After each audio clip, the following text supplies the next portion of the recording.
دستور کیا ہے؟ ہمارا دستور کتاب و سنت ہے، اور اس ملک کا بھی، مملکت سعودی عربیہ کا بھی دستور قرآن و سنت ہے، اور یہ لکھ رہے ہیں یہ قرآن و سنت نہیں ہے۔ کہتے ہیں ملوکیت، دیکھیں کس طرح طنز کیا جا رہا ہے خادم الحرمین شریفین ملک فہد حفظہ اللہ کے اوپر۔ کہہ رہے ہیں کہ ملوکیت بعنوان خادم، بعنوان خادم کس کا لقب ہے یہ؟ بولو کس کا لقب ہے یہ؟ خادم الحرمین شریفین کس کا لقب ہے؟ یہ کہہ رہا ہے اس پردے میں خاندانی نسل، خاندانی کو فروغ دیا جا رہا ہے خادم الحرمین شریفین کے پردے میں۔ یہ جھوٹا پردہ ہے، استغفر اللہ، یہ جھوٹی بات ہے۔ یہ غلیظ ابن الغلیظ، ناپاک ابن ناپاک، یہ ہندوستان میں غلام در غلام ابن الغلام بنے ہوئے لوگ، یہ خادم الحرمین ایک مسجد ایک اینٹ بنا کے جنت کی اور چند کتابیں لکھ کے جنت کی ٹھیکیداری کے دعوے کرنے والے، اس مرد آہن کے سلسلے میں ایسے کلمات کہہ رہے ہیں جس مرد آہن کی زندگی میں ملک فہد حفظہ اللہ کی آج دنیا کے گوشے گوشے میں اللہ وحدہ لا شریک کے گھروں کے منارے روشن ہیں، اور افریقہ، امریکہ اور کفرستان کے ایوانوں میں اللہ الحمدللہ مسجدوں سے اور ان کے مناروں سے صدائے توحید گونج رہی ہے۔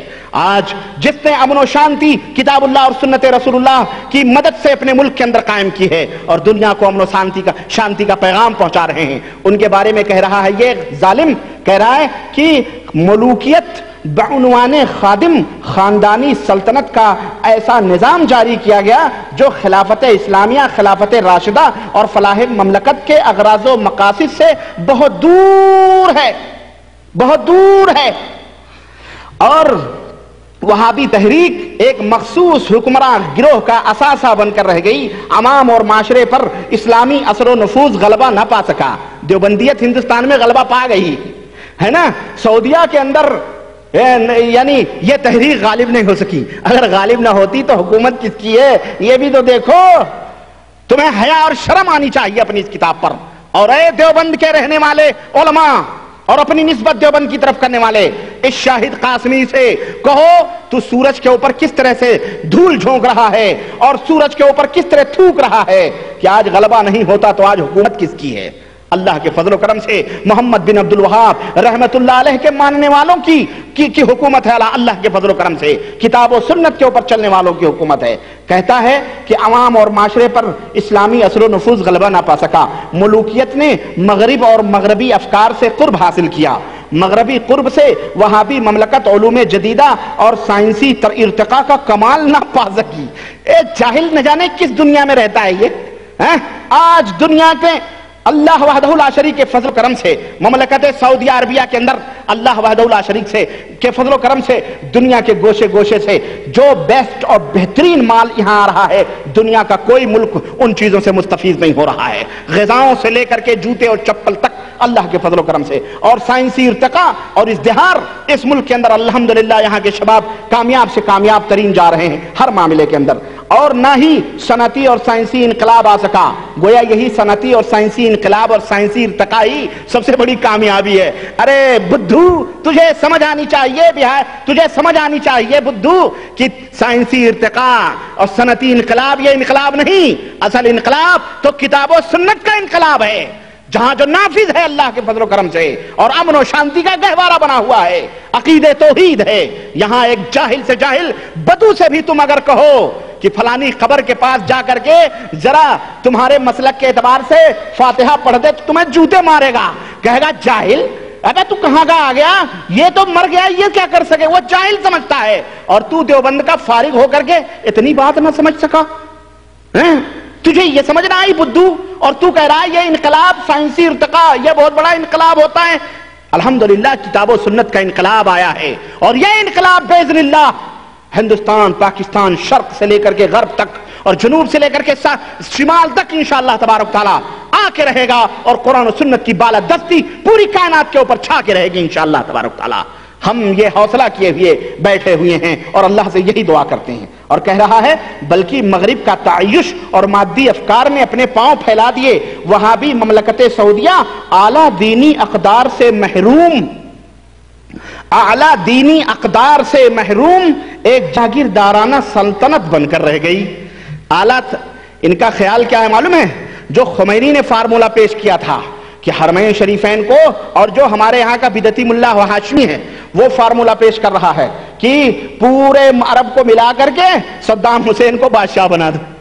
ہاں، اس نے گلف وار کی تقریر میں بامبے میں کہا کہ ہماری یہ تمنا ہے، خواہش ہے کہ پورے عرب والے مل جائیں، اور جس طرح سے بغداد کے اندر کوئی چمک رہا ہے غوث پاک کا روضہ، سنہری جالیاں اور نجف اشرف، اور جس طرح سے وہاں کے منارے چمک اور دمک رہے ہیں، اور وہاں کی تزئین اور وہاں کی آرائش کو دیکھ کر کے ہمارا دل باغ باغ ہو جاتا ہے، اسی طرح سے جنت البقیع میں بھی کوئی دمک رہا ہے اور جنت البقیع کے اندر بھی کوئی چمک رہا ہے. اب اس کے اوپر وہ بیچارے نعرے رسالت کے نعرے لگاتے ہیں. یہی خواب یہ دیوبندی ملا بھی سجا رہا ہے، اور یہی التحام یہ دیوبندی ملا بھی لگا رہا ہے. کیا کہ جاگیردارانہ سلطنت بن کر کے رہ گئی ہے، اور تو دیوبند کے اندر کون سی تو پیڑھی در پیڑھی چلا رہا بھائی.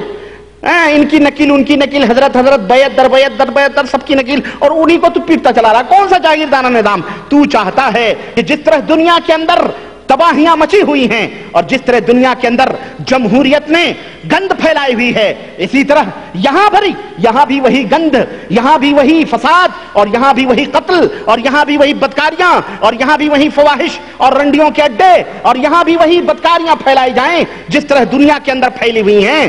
انشاءاللہ تیری یہ تمنا کبھی بھی پوری نہیں ہو سکتی ہے انشاءاللہ. تو اپنا دیوبندی حکومت بنانا تو اس طرح سے کرنا، کیونکہ تمہارے ہاں تو سب جائز ہے، اور پتہ نہیں کیا کیا جہاں جائز ہے، اور تمہارے یہاں تو اللہ تعالیٰ بھی زنا کرتا ہے، نعوذ باللہ، 1000 بار نعوذ باللہ، اور وہ تمہاری کتاب کے اندر موجود ہے، اور انشاءاللہ تعالیٰ میں ابھی بتاتا ہوں.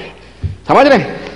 کہتے ہیں اب شاہ فہد حفظہ اللہ کو کس طرح سے طنز کر رہا ہے. دیکھو، بوڑھا ہونا عیب نہیں ہے، لیکن الفاظ کے جامع میں کس طرح لپیٹا ہے اس نے. کہتا ہے کہ اس طرح اب موجودہ وہابی تحریک، اب یہاں کے علماء اور مشائخ ہیں، دیکھیں اس طرح سے موجودہ وہابی تحریک ایک بوڑھے شیر کی طرح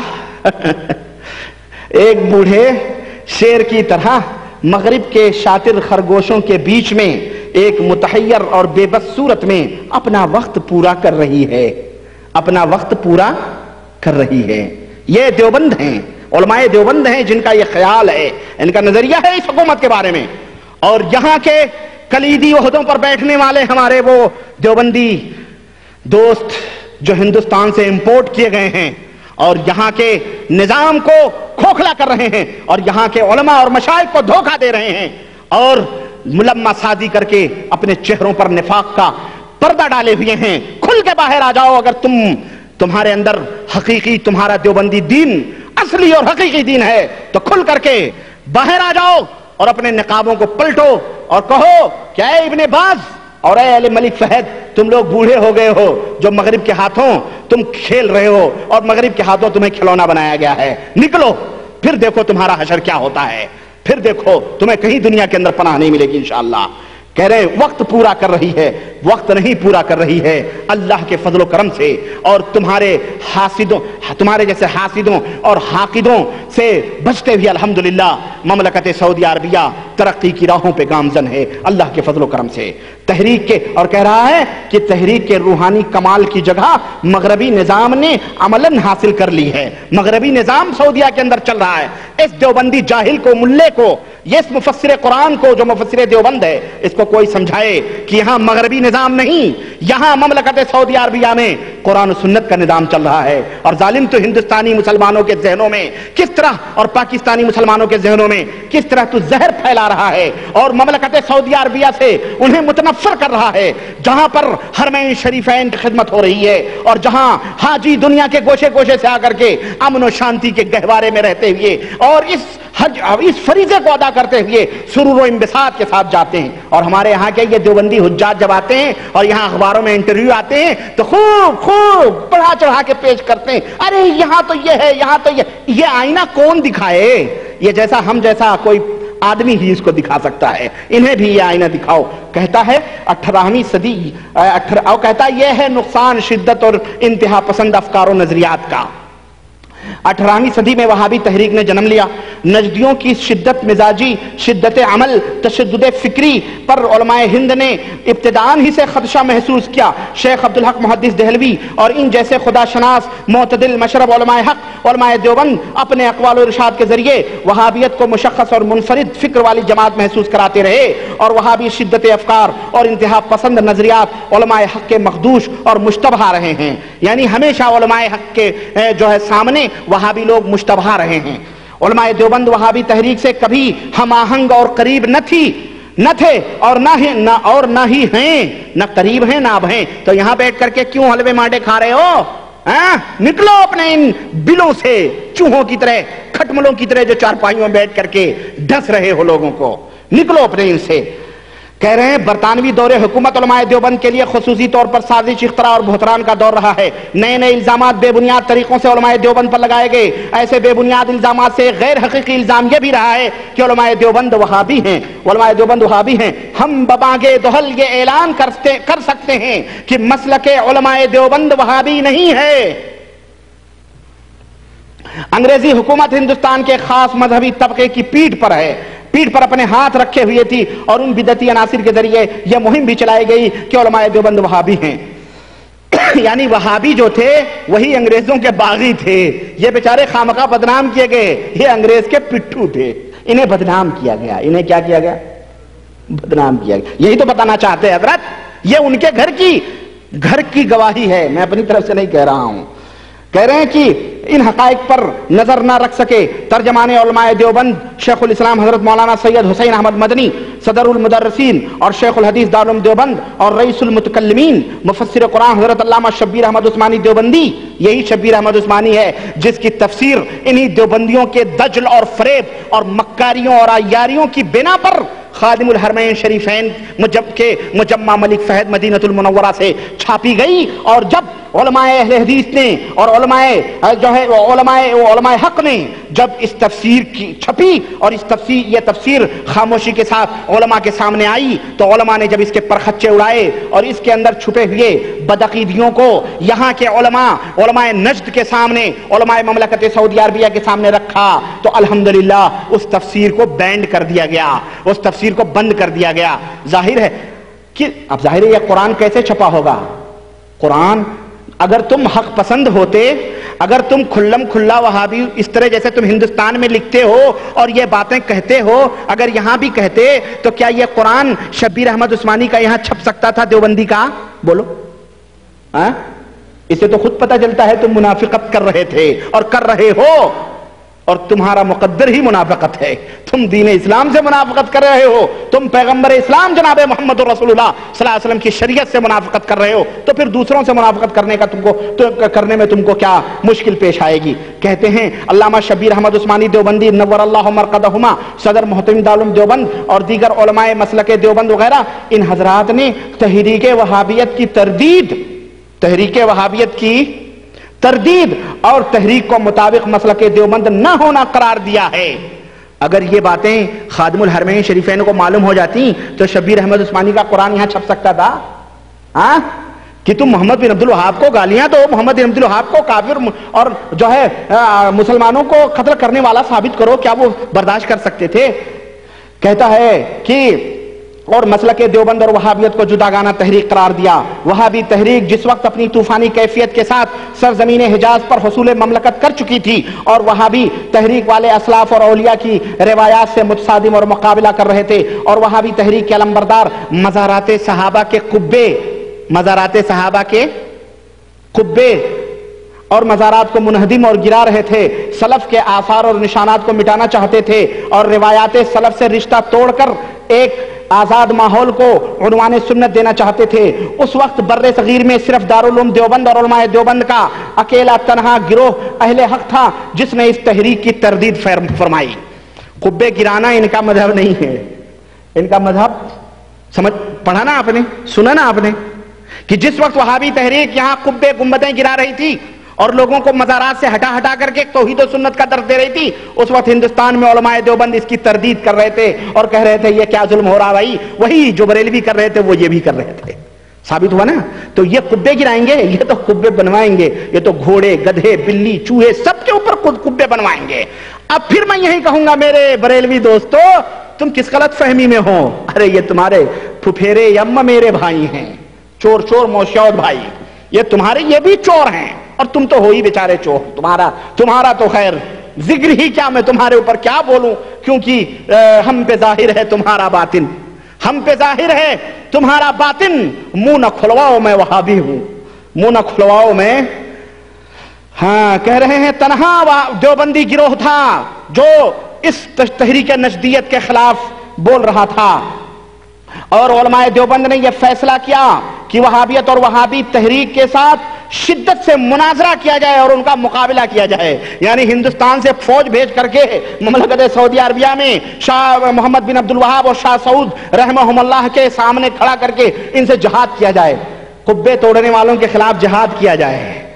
جہاد کون کرے گا؟ قبے اور مزار پرستی، اس کی سپورٹ میں کون جہاد کرے گا؟ کوئی مشرک ہوگا وہی کرے گا جس کے رگ رگ میں قبر پرستی چھپی ہو، اور جس کے خون کے دوران کے اندر جو ہے شخصیت پرستی اور قبہ پرستی اور مدار پرستی جو ہے دوڑ رہی ہو رگ رگ میں، وہی کرے گا یہ۔ علماء دیوبند نے وہابی تحریک کی تردید پوری قوت اور اظہار حق کے ساتھ بالاخلاص ایسے دلائل اور براہین کے ذریعے فرمائی جس کو عالم اسلام نے سراہا اور قبول کیا۔ کیا سراہا؟ کہتے ہیں وہابی تحریک کو چیلنج کرنے والا گروہ صرف علماء دیوبند ہیں، حجاز مقدس، رسول اکرم کا وطن مقدس، صحابہ کرام کا مسکن متبرک اور اسلامی معاشرہ اور اسلامی آثار مقدسہ کا بنیادی مرکز ہے۔ عرض حرمین شریفین کے آغوش میں سرور کونین صلی اللہ علیہ وسلم، انبیاء اور سابقین کے علاوہ ہزاروں جانثاران رسول اور ہزاروں صحابہ کے مزارات مقدسہ اور آثار اسلامیہ وہاں موجود ہیں۔ انتہا پسند وہابیوں نے، انتہا پسند آج بھی اسلام کے ماننے والوں کو کیا کہا جاتا ہے اور کون کہتا ہے؟ مغربی چمچے، یورپ اور امریکہ کے پٹھو اور اس کے ہاتھوں پر بکے ہوئے غلام انگریزوں کے، وہ اسلام کے مجاہدین کو کیا کہتے ہیں؟ انتہا پسند کہتے ہیں، فنڈامنٹل، کیا کہتے ہیں اس کو؟ فنڈامنٹلسٹ اور شدت پسند کہتے ہیں۔ یہ بھی کہہ رہے ہیں وہابی انتہا پسندوں نے مقامات مقدسہ اور مزارات کو توڑنا شروع کر دیا۔ مزارات کو توڑنا، گنبدیں بنوا کے رکھو تاکہ دیوبندی ملے آئیں اور وہاں اس کو چومیں، چانٹیں، نظر و نیاز چڑھائیں اور وہاں آ کر کے ڈفلے بجائیں، قوالیاں گوائیں اور وہاں یہ تمام سب چیز کریں جو ہمارے ہندوستان میں یہ کر رہے ہیں۔ علماء دیوبند کا ضمیر مضطرب ہوا قبر پہ ہتھوڑا پڑا جب گنبد پر، تو ہندوستان کے دیوبندی مولویوں کا ضمیر کیا ہوا؟ مضطرب اور بے قرار ہوا۔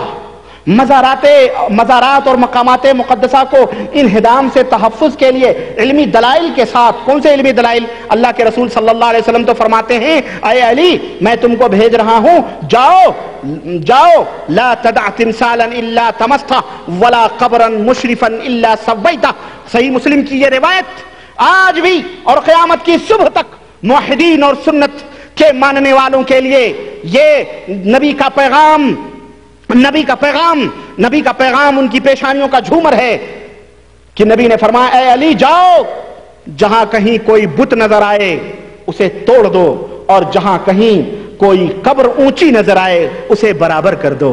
تو یہ کرنے والے تو حضرت علی تھے، سلف کے نقش قدم پر تو ہم چل رہے ہیں، اور مزار پرستی اور قبر پرستی کے نقش قدم پر یہ چل کے علماء حق دیوبند بن رہے ہیں۔ ان کی تقریریں آپ لوگوں نے سنی ہوں گی، یہ بریلویوں سے خامخواہ الجھتے ہیں، اور جب بریلوی انہیں چماٹ دکھاتے ہیں نا، انہیں آئینہ دکھاتے ہیں تو یہ دم دبا کے گھس جاتے ہیں۔ نہیں اب کوئی وہابی پکڑ کے لاؤ، اب کوئی وہابی پکڑ کے لاؤ، وہی فیصلہ کرے گا اور وہی جو ہے ہماری طرف سے مناظرہ کر سکتا ہے۔ یہ بیچارے یہ نہیں ٹکتے ہیں، ان کی تاریخ رہی ہے، اور بریلویت کے سامنے یہ تو چوہے بن جاتے ہیں، اور بریلویت ان کو خوب رگڑتی ہے، سمجھ رہے ہیں؟ اور لکھ رہے ہیں کہ مولانا شبیر احمد عثمانی صدر محترم دارالعلوم دیوبند نے مملکت حجاز کے حکمرانوں کو علمی چیلنج کیا۔ کیا چیلنج کیا؟ علمی چیلنج کیا۔ ان کا علم دیکھو کتنا بڑا تھا، علمی چیلنج کیا یہاں کے مملکت حجاز۔ اس جیسے چوہوں کو وہ کیا سمجھیں بھائی؟ ماشاءاللہ تبارک اللہ، یہاں علماء اور مشائخ موجود ہیں، تمہارے جیسے لوگوں کو کیا سمجھیں؟ لیکن تم بہرحال ملمہ سازی کر کے منافقت کر رہے ہو مملکت کے اندر آج بھی موجود ہو، اور اگر غیرت ہے تو لوٹ جاؤ ہندوستان کو اور لکھو، اور یہاں اگر غیرت ہے تو یہاں بھی چیلنج کے ساتھ یہ باتیں بیان کرو جو تم اردو میں یہ شر ہمارے ہندوستان اور پاکستان اور بنگلہ دیش کے اندر پھیلا رہے ہو، اور مسلمانوں کو گمراہ کر رہے ہو اور انہیں متنفر کر رہے ہو اس مملکت، اس بلد توحید سے، اس ملک توحید سے جہاں کتاب و سنت کا غلغلہ ہے۔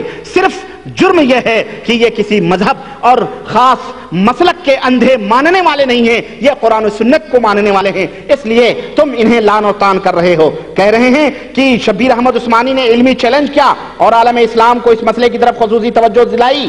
علامہ عثمانی نے مملکت حجاز اور وہابی تحریک کے پرجوش علمبرداروں کو شرعی دلائل کی روشنی میں رد معقول فرمایا اور مزارات شکن عمل کو رکوا دیا۔ آؤ تم سے میں چیلنج کرتا ہوں، مزار توڑنے کے اوپر تم کیا مملکت حجاز کے، ہم تو یہاں کے پڑھے ادنا سے طالب علم ہیں، یہاں کی یونیورسٹی سے نکلے ہوئے، تمہارے بڑے بڑے جگادری آؤ، ہم تم سے چیلنج کرتے ہیں مدار توڑنے، مدار شکن کے اوپر تم سے مناظرہ کرنے کے لیے۔ تم کیا پدی کے شور میں جنہیں پتہ ہی نہیں ہے دین کیا ہے، دھرم کیا ہے، اسلام کیا ہے، چلے ہو تم یہاں چیلنج کرنے کے لیے۔ کہہ رہے ہیں چیلنج کیا اور اس شکن کو رکوا دیا، یہ رکوا دیا۔ آپ بھی گئے مدینہ جنت البقیع کو، آپ نے دیکھا ہوگا بقیع گرکت میں رکوانے کا کوئی اثر دیکھ رہے ہیں آپ؟ اگر ان کے مولویوں کے اندر اتنی طاقت تھی تو کوئی نہ کوئی گنبد تو باقی رہنا چاہیے، رکوا دیا، روک دیا گیا۔ کہاں روک دیا گیا؟ دیکھا ہے آپ نے بقیع گرکت گئے ہو جنت البقیع، دیکھا کوئی گنبد، کوئی اینٹ وہاں ہے، گنبد کوئی پکی قبر ہے؟ بتاؤ حاجیو، آپ لوگ بھی ماشاءاللہ جاتے زیارت کرنے، دیکھا آپ نے؟ پھر رکوایا کہاں سے؟ تو یہ جھوٹ ہوا کہ نہیں ہوا؟ لیکن کہتے ہیں نا یہ گپ ہے، اپنے گھر میں بیٹھ کر کے خوب گپ اڑا رہے ہیں یہ۔ کہتے ہیں مفتی اعظم مفتی کفایت اللہ، اسی سلسلے میں علماء دیوبند کا ایک وفد بھی سعودیہ روانہ کیا گیا، اور ظاہر ہے آئے ہوں گے، اس میں کوئی شک نہیں، آئے ہوں گے، مرغے توڑے ہوں گے، کھا پی کر کے چلے گئے ہوں گے۔ کیوں؟ علم تو ہے ہی نہیں ہے، ہاں چار پائے بھرو کتابیں چند والا مسئلہ ہے، موٹی موٹی یہ علم گلم کتابیں لکھ کر کے، یہ کیا علم؟ یہ علم ہے ان کا۔ کہتے ہیں کہ جلیل القدر علماء دیوبند شریک رہے ہیں اور علماء حق کے دلائل برابر اور نتیجہ خیز ثابت ہو کر وہ عمل شدت سے موقوف ہو گیا۔ کون سا شدت سے موقوف ہو گیا؟ کہاں رک گیا بھائی وہ عمل؟ حضرت علامہ عثمانی مسلکن اور وطنن دیوبندی اور ترجمان دیوبند تھے، مسلکن بھی دیوبندی تھے، وطنن بھی دیوبندی کی تھے۔ بہرحال لکھ رہے ہیں کہ ان روشن حقائق اور واقعاتی تجزیے کے ساتھ ہر صاحب ایمان تجزیہ اور غور و فکر کر سکتا ہے کہ علماء دیوبند وہابی ہیں یا وہابیوں سے ٹکرانے والے ہیں۔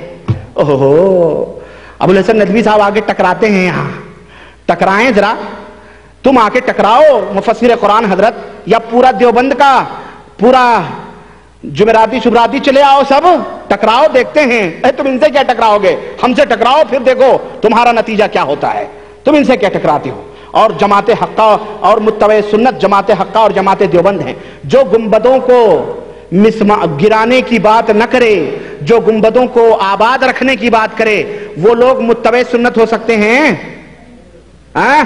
نبی کی تو سنت یہ ہے کہ اونچی قبروں کو گرا دو، اور دیوبند کی سنت یہ ہے، یہ سنت دیوبند تو ہو سکتی ہے، یہ سنت محمد نہیں ہو سکتی ہے صلی اللہ علیہ وسلم۔ اچھا، بہرحال میرے عزیز، یہ کتاب، اس کے چند نمونے مفسر قرآن، اور بات بڑی لمبی ہو گئی وہابیت کے موضوع پر، اور میں سمجھتا ہوں کہ میں زیادہ لمبی بات نہ کروں تو زیادہ مناسب ہے، 11 بج رہے ہیں، اس لیے بقیہ باتیں یہ جو ہمارے پاس تذکرۃ الرشید ہے جس میں زنا کا ایک مسئلہ ہے، میں بیان کر دوں تاکہ بات ختم کر دوں، نہیں تاکہ یہ بات یہیں ختم ہو جائے نا، نہیں تو کوئی دیوبندی یا کوئی تبلیغی یہ کہہ سکتا ہے کہ اس نے تو بار بار زنا زنا کہ اللہ زنا کرتا ہے، نعوذ باللہ، دیوبندی یہ لکھتے ہیں، اس نے تو حوالہ ہی نہیں دیا۔ سن لو، حوالہ دیتا ہوں، ہاتھ کنگن کو آرسی کیا ہے، پڑھے لکھے کو فارسی کیا ہے، آؤ میں تمہیں دکھاتا ہوں تقدیر امم کیا ہے، ہاں آؤ میں دکھاتا ہوں۔ یہ دیکھو حضرت،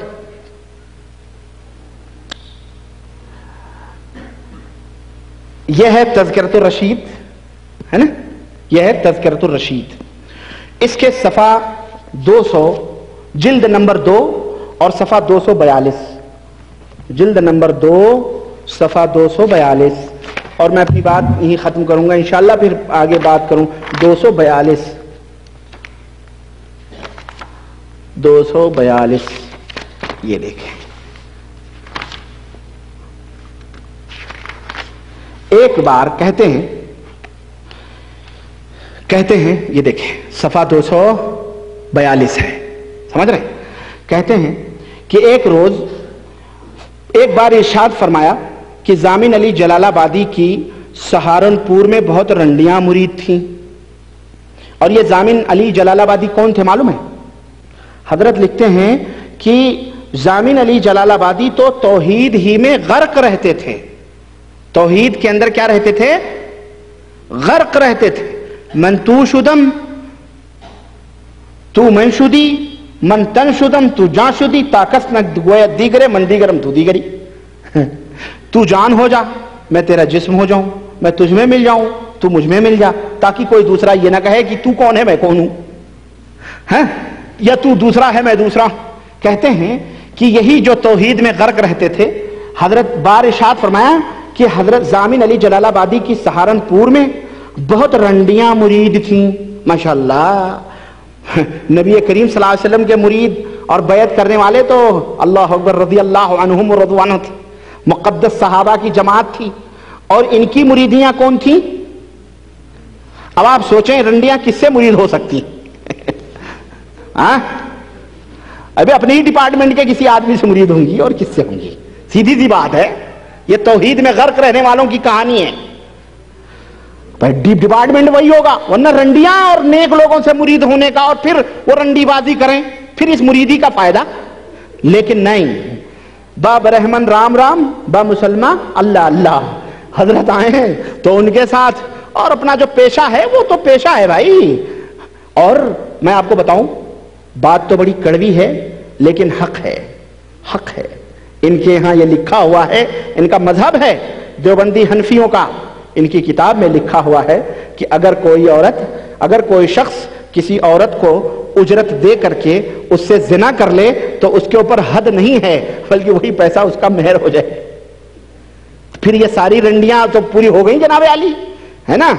دلی اور بامبے اور کماٹی پورا اور پورا وہی ہے, پورا ہے کہ نہیں؟ ساری ان کے لیے جواز. اور میں سمجھتا ہوں یہ سب حنفی ہی ہوں گی, سب اہل سنت والجماعت حنفی ہیں یہ. ہاں, کیونکہ 11ویں بھی یہ منامیں, شب برات کے حلوے یہ مناتی ہیں, سب کچھ یہی کرتی ہیں. تو اس طرح سے تو سب وہی ہیں, انہی کے ڈپارٹمنٹ کی ہیں. تو رنڈیاں ہیں یہ.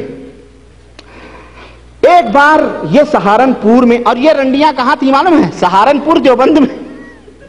بھائی دیوبندی رنڈی دیوبندی رنڈیاں ہیں یہ بڑی مقدس گروہ کی ہیں, یہ وہ بڑی متبرک لوگ ہیں یہ. ہاں, ایک بار یہ حضرت سہارنپور میں کسی رنڈی کے مکان پہ ٹھہرے ہوئے تھے. اب آپ بتائیں رنڈیوں کے مکان پہ ٹھہرنے کی چیز ہے؟ رنڈیوں کے مکان پہ کون جاتا ہے؟ رنڈیوں کے مکان پہ ٹھہرتا کون ہے؟ اب اس کا تو کوئی جواب نہیں ہے. لیکن نہیں, ہم آپ ہی اپنی اداؤں پہ ذرا غور کریں. ہم جو کچھ عرض کریں گے تو شکایت ہوگی. آپ ہی حضرت کی تحریر پر عرض دیکھیں کہ رنڈیوں کے گھر پہ پیر صاحب جا کر کے وہاں بیٹھتے ہیں. مصطفیٰ بھائی بڑے غور سے سن رہے ہیں آپ, ماشاءاللہ سنیں. یہ حضرت دیوبند ہیں, یہ سہارنپور دیوبند کی رنڈیاں ہیں, یہ بڑے مقدس جماعت کی رنڈیاں ہیں بھائی, جماعت حقہ اپنے آپ کو کہنے والے لوگ ہیں یہ. اچھا جناب علی, سب مریدنیاں اپنے میاں صاحب کی زیارت کے لیے حاضر ہوئیں. میاں کس کو یہ ساری میاں تھی, میاں صاحب ہی کی تھی, ہے نا؟ یہ سب کے میاں صاحب تھے. ساری رنڈیوں کے یہ کون تھے؟ میاں تھے. میاں صاحب کی زیارت کے لیے حاضر ہوئیں, مگر ایک رنڈی نہیں آئی. معاف کرنا, یہ واللہ کہے تو ہم لگاتے ضرور ہیں, لیکن جس نے یہ بات لکھی ہے نا, یہ بڑا ہی معتقد ہے, عاشق الہی میرٹھی نور اللہ مرقدہ لکھا ہوا ہے اس پہ. اور یہ چھپی ہوئی کتاب ہے, مکتبہ شیخ زکریا مفتی اسٹریٹ سہارنپور یو پی. مال بھی وہیں کا ہے, بات بھی وہیں کی ہے, اور وہ دوسرے مال بھی وہیں کے ہیں. سمجھ رہے ہیں؟ گفتگو وہیں کی چل رہی ہے. انہی کی محفل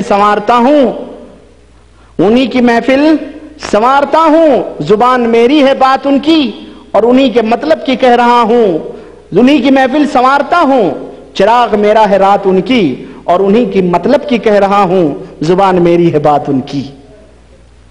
ہاں انہی کے مطلب کی ہے یہ باتیں بھائی، یہ ہمارے مطلب کی تو نہیں ہے، نہ ہمارے نبی کی سنت یہ رہی، اور نہ ہی ہمارے نبی نے رنڈیوں سے بیعت کی، نہ ہمارے نبی نے رنڈیوں کے ہاں استغفر اللہ قیام کیا۔ یہ انہی کے پیر و مرشد سجادہ نشین نقشبندیہ چشتیہ قادریہ سہروردیہ انہی کے باپ دادا انہی کے ہیں سب، جو سہارنپور دیوبند کے اندر رنڈیاں مرید کرتے ہیں اور پھر آتے بھی ہیں تو انہیں کوئی پاک باز گھرانہ نہیں ملتا، رنڈیوں ہی کا گھر ملتا ہے جہاں جا کر کے یہ قیام کرتے ہیں، اور ان کی زیارت کے لیے وہ بیچاری رنڈیاں آتی ہیں۔ اب ظاہر ہے زیارت کرنے آئیں گی تو ہمارا بھی پیر تھا، معاف کرنا یہ پیر فقط فرق تھا بریلی اور دیوبندی کا، ہمارا جو پیر تھا گھر گھر میں جاتا، میں تو پیچھے پیچھے لگا رہتا تھا حضرت کے، کیونکہ وہ تعویذ کی تھیلی میرے کندھے، میرے بچہ تھا بھائی ٹانگے رہتا تھا، جو بھی تعویذ مانگے دیے۔ اب حضرت نے کیا کیا جناب علی، تولیہ پکڑایا، انہوں نے بوسا وسا دیا اور صدری پہنے ہوئے تھے، اس میں 10 روپے 20 روپے جو بھی نذرانے، گھر میں بھی جاتا تھا باہر بھی جاتا تھا، گاؤں میں جب نکلنا ہوتا تھا تو باہر کے لوگ جو مرد ہوتے وہ تو وصول ان سے تو ہو ہی جاتا، لیکن عورتوں سے بھی تو وصول کرنا ہے نا مریدنیوں سے، تو گھر میں جا کر کے پیالہ میں تھوڑا سا کچھ پڑھ کے دعا کر کے اور پھونک مار کے تھوڑا پی کے رکھ دیتے، وہ مریدنی پیتی، اور حضرت کے جیب میں ایسا پھیلا دیتے تو اس میں پیسے ویسے رکھتے، اور جب ہم دوسری بستی میں اترتے تھے تو مغرب کے بعد حق ہو کر کے جب وہ پیر فارغ ہوتا تو کہتا جاؤ وہ لال والا بیگ اٹھا لاؤ، لال والا بیگ لاتا مسجد میں، پھر وہ مجھے صدری کھول کے دیتا، میرے اپنے سامنے ہی بٹھا کے کہتا ان پیسوں کو، اب کوئی بھی نہیں رہتا مغرب بعد کون مسجد میں رہے گا، تو میں بیٹھ کے بھیا پورے ایک ایک کے نوٹ الگ، 10 کے نوٹ الگ، 100 کے الگ، 50 کے الگ کر کے، چونی اڈنی سب پیک کر کے، اس کو گن کے بتا کے رکھ کے، چابی ان کو دے کر کے، اور پھر بکس میں لے جا کر کے میں رکھ دیتا تھا، اور پھر آگے چل کر کے وہ ڈراپ ہو جایا کرتا تھا، سمجھ رہے ہیں؟ تو مریدنیاں جو ہے نا نذرانے بھی دیں گی، اور یہ نذرانے کہاں سے لائیں گی، وہ کہاں سے لائیں گی؟ قرآن خوانی کر کے پائیں گی، ظاہر ہے مسنڈے جو دیں گے ان کی جو کمائی بیچاروں کی ہے وہی کمائیاں حضرت کو پیش ہوں گی، حرام زنا کروا کر کے۔ تو کہہ رہی ہیں کہ ایک رنڈی نہیں آئی، ظاہر ہے 10-15 روپے کم پڑے ہوں گے، پڑ جائیں گے بھائی، اس کو بھی آنا ہے نا، یا خوبصورت رہی ہوگی اللہ ہی جانے، وہ تو حضرت ہی، کیونکہ جب بہت سارے لوگ، مثلا اب یہاں آپ لوگ ہیں، اب ہمیشہ تو مختلف لوگ آتے رہتے ہیں، آپ لوگ درس میں، اب میں درس دیتا ہوں سب کو دیکھتا ہوں الحمدللہ، لیکن اگر کوئی نہیں آیا تو مجھے نہیں معلوم ہے کہ وہ کیوں نہیں آئے۔ عبداللہ اگر نہ آئے تو چلو ٹھیک ہے، عبداللہ نہ آئے تو میں دیکھ لوں گا بھائی عبداللہ نہیں ہے، کیوں؟ عبداللہ کو میں جانتا ہوں، مصطفیٰ بھائی نہ آئے تو میں سمجھ جاؤں گا مصطفیٰ بھائی نہیں ہے، عبدالغفار نہ آئے تو کیوں؟ لیکن بہت سارے ایسے بھی لوگ ہیں جو نہ آئیں تو مجھے نہیں معلوم کہ آئیں کہ نہیں آئیں، کوئی اپنا خاص قریبی پہچان ہی کا ہوگا، جب ہی پتا چلے گا کہ فلاں نہیں ہے، جس سے خاص راز و نیاز کی باتیں ہوں گی۔ تو اب بہت ساری رنڈنیاں جو مرید تھیں، اب ان میں وہی ایک نہیں آئی تو خاص رہی ہوگی، جبھی تو حضرت کو یاد تھا، ورنہ کیسے یاد رہا کہ سب تو آ گئی وہ کیوں نہیں آئی؟ سمجھ آ رہی ہے کہ نہیں آ رہی بات؟ سمجھا کریں آپ ذرا، یہ بہت باریک، یہ دیوبند کی بات ہے، یہ علماء دیوبند کی بات ہے، یہ ہم جیسے وہابیوں کی سمجھ میں آنے والی نہیں، وہ ہائی لیول کی بات ہے بھائی، یہ ہائی لیول کی بات ہے۔ ہاں مولوی کہتا ہے حدیث کے 2 ورق پڑھ لیتے ہیں اور کہتے ہیں کہ جی ہم سلفی ہو گئے، ہم وہابی اہل حدیث ہو گئے۔ ارے تم کو کیا معلوم حدیث پڑھنا ہے تو ہم علماء دیوبند کے آ کر کے دیوبند کے اندر جا کر کے زانوی تلمس طے کرو، وہاں شاگرد بنو، تب تمہیں حدیث سمجھ آئے گی۔ یہ حدیث ہے، یہ حدیث کی سمجھدانی ہے، یہ دیکھیں متبع سنت کی نشانی، حدیث کی سمجھدانی، متبع سنت کی نشانی، جس کی رنڈیاں دیوانی جس کی کون دیوانی؟ اب دیوانی جبھی تو مریدنیاں بنی وہ ہے نا۔ تو حضرت یہ کہہ رہے ہیں فلانی کیوں نہیں آئی؟ رنڈیوں نے جواب دیا میاں صاحب ہم نے اسے بہترا کہا کہ چل میاں صاحب کی زیارت کو، اس نے کہا میں بہت گنہگار۔ بھئی یہ قریبی ہی تھی، جبھی تو حضرت کو معلوم تھا، خاص نظر عنایت تھی ان کے اوپر، اور اس کو پتا رہا ہوگا ان لوگوں سے زیادہ، کیونکہ جب قریبی رہی ہوگی تو اندر کا بھی پتا رہا ہوگا، کبھی حضرت نے چھیڑخانی بھی کی ہوگی تو اس لیے نہیں آئی ہوگی ڈر کے مارے، سیدھی سی بات ہے کہ پھر جا کے کہیں نہ پٹوں، اس لیے اب وہ کیوں نہیں آئی؟ کہا حضرت بہترا سمجھا، لیکن اس نے کہا میں بہت گنہگار ہوں، روح سیاہ ہوں، میاں صاحب کو کیا منہ دکھاؤں، میں زیارت کے قابل نہیں ہوں، میاں صاحب نے کہا نہیں جی تم اسے ہمارے پاس ضرور لانا ہمارے پاس، تاکید کی ضرور لانا۔ چنانچہ رنڈیاں اسے لے کر آئیں۔ اب ظاہر ہے جب اتنا اصرار ہو رہا ہے عاشق کا تو بہرحال ہے نا بادل ناخواستہ تو آنا ہی پڑے گا۔ ہمارے دیوبندی بھائیوں کے اوپر تو برق اور بجلی گر رہی ہوگی کہ ربانی تو بہت پھوڑ پھوڑ کے بیان کر رہا ہے، لیکن میرے بھائیوں یہ واقعی تمسخر کا مقام ہے، یہ عزت والے لوگ نہیں ہیں۔ یہ عزت والے ہوتے ہیں تو اس طرح کی حرکتیں نہ کرتے میرے بھائی، اس لیے معذرت میں چاہتا ہوں، معاف کرنا مجھے۔ یہ ابھی تو یہ کچھ بھی نہیں ہے، اس کو تو میں یہ سمجھتا ہوں کہ اللہ معاف کر دے گا بھائی، توبہ کر لے اللہ معاف کر دے گا، یا بغیر توبہ کے بھی مر جائے تو اللہ معاف کر سکتا ہے۔ لیکن وہ جرم جو تذکرۃ الرشید جلد 2 صفحہ 242 میں لکھا ہوا ہے، یہ وہ جرم ہے جسے یہود و نصارہ نے بھی نہیں کیا ہوگا۔ لکھتے ہیں کہ جب وہ سامنے آئی تو میاں صاحب نے پوچھا بی تم کیوں نہیں آئی تھیں؟ اس نے کہا حضرت روح سیاہی کی وجہ سے زیارت کو آتی ہوئی شرماتی ہوں۔ روح سیاہی نہیں، گویا کوئی یہ کہہ سکتا ہے کہ انہوں نے توبہ کر لیا ہوگا، تب تو اب انہوں کو توبہ کر لیا تو ان کو رنڈیاں کہہ کر کے لکھا گیا ہوگا، ہے نا، توبہ کر لیا ہوگا انہوں نے حضرت سے مرید ہو کر کے۔ لیکن میں سمجھتا ہوں توبہ کرنے والی اگر کوئی توبہ کر لے تو اولاً اسے رنڈی نہیں کہا جائے گا، بلکہ وہ تو بیچاری کہیں شادی بیاہ کر لے گی یا کہیں پاک دامن ہو کے اپنے گھر میں باپردہ بیٹھے گی۔ اور نمبر 2، اگر وہ توبہ کر لی تو پھر یہ کیوں کہ روح سیاہی کی وجہ سے میں کیسے آ سکتی ہوں؟ گویا یہ عمل جاری تھا ان کا، بد عملی، بد کرداری، زنا کا جو یہ عمل تھا، کام تھا، یہ زوروں پر تھا ان کا، وہ کرواتی تھی بدکاریاں، زناکاریاں۔ جبھی تو اس نے کہا کہ میں کیسے آ سکتی ہوں، میں روح سیاہ ہوں۔ میاں صاحب بولے سنو، یہاں دیکھو کفر چھپا ہوا ہے، اور یہاں غور سے سنو اور توجہ میں چاہوں گا۔ حضرت نے فرمایا کہ بی تم شرماتی کیوں ہو؟ کرنے والا کون اور کرانے والا کون؟ وہ تو وہی ہے۔ استغفر اللہ، یہ دیوبندیوں کا خدا ہے، ہمارا خدا منزہ ہے، پاک ہے۔ ان کا خدا دیکھو، یہ جو توحید میں غرق رہتا تھا ضامن علی جلال آبادی، اور جلال آباد کہاں ہے معلوم ہے؟ کہاں ہے جلال آباد؟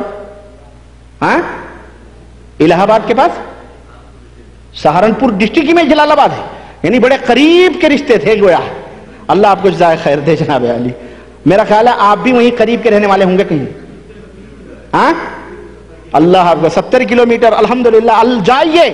آپ جائیے دیوبند، اور یہ کتاب جو چھپی ہے اس کو جا کے وہاں کے علماء کو دکھائیے میرے بھائی، اور کہو کہ یہ تم لوگوں نے کیا گند پھیلائی ہے، اور یہ کیا تم ہندوستان پاکستان کے مسلمانوں کو گمراہ کر رہے ہو، اور یہ تم اس اللہ کے اوپر یہ الزام لگوا رہے ہو کہ کرنے والا کون، کرانے والا کون؟ وہ تو وہی ہے۔ یعنی زنا جو کرتے ہیں وہ بھی وہی، اور جو کرواتی ہے وہ بھی وہی۔ استغفر اللہ، اللہ زنا کرتا ہے، استغفر اللہ، اور 1000 بار استغفر اللہ۔